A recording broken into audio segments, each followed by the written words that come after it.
Hi, everyone. It's Kim from Mad Hatter Wellness. I'm here to do story time with you. October is Let's Talk Month. It's the time where we celebrate that parents and caregivers are the primary educator in your child's life, and that includes when it comes to sexuality. So we are here to help, and just a fun way to celebrate that is to do some story times every Friday. So I hope you can tune in each Friday and join me as we read some all ages, all abilities books about bodies. So we are going to start our series with the book called What Makes a Baby? And this is by Corey Silverberg with illustrations by Fiona Smith. This is a story about how babies are made. The first thing you need to know is that you can't make a baby out of nothing. You have to start with something. This is an egg. Not all bodies have eggs in them. Some do and some do not. Inside the egg are so many stories, all about the body the egg came from. This is a sperm. Not all bodies have sperm in them. Some do and some do not. Inside the sperm, just like inside the egg, there are so many stories about the body that the sperm came from. When grown-ups want to make a baby, they need to get an egg from one body and a sperm from another body. They also need a place where the baby can grow. This is a uterus. This is a place where a baby can grow. You might think that everyone has a uterus, since it has the words you and us in it, but not everyone has a uterus.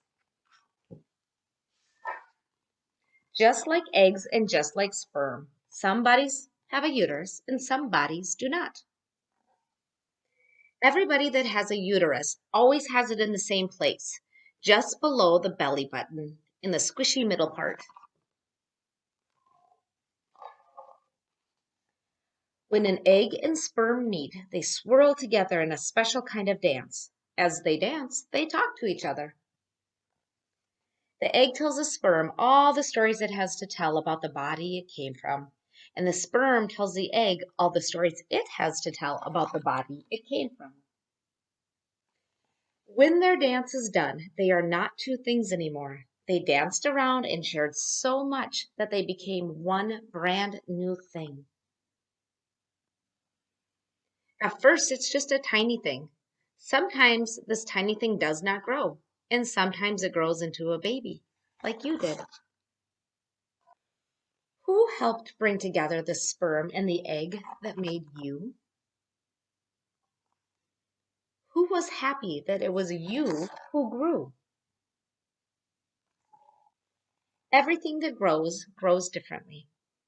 Each of us grow in our own way. How a baby grows depends on the stories that the egg and sperm share and on the uterus the baby is growing inside of. Before a baby can be born, it has to get bigger, bigger, and bigger. This usually takes about 40 weeks. This says 2 weeks, 3 weeks, 5 weeks, 7 weeks, 12 weeks, 38 weeks as the baby is growing inside the uterus. Sometimes the baby is ready to come out on its own, and sometimes a midwife or a doctor will be the one to say it's time for the baby to be born. No matter who decides, the baby does not just hop out by itself. Some babies are born by coming through a part of the body that most people call the vagina.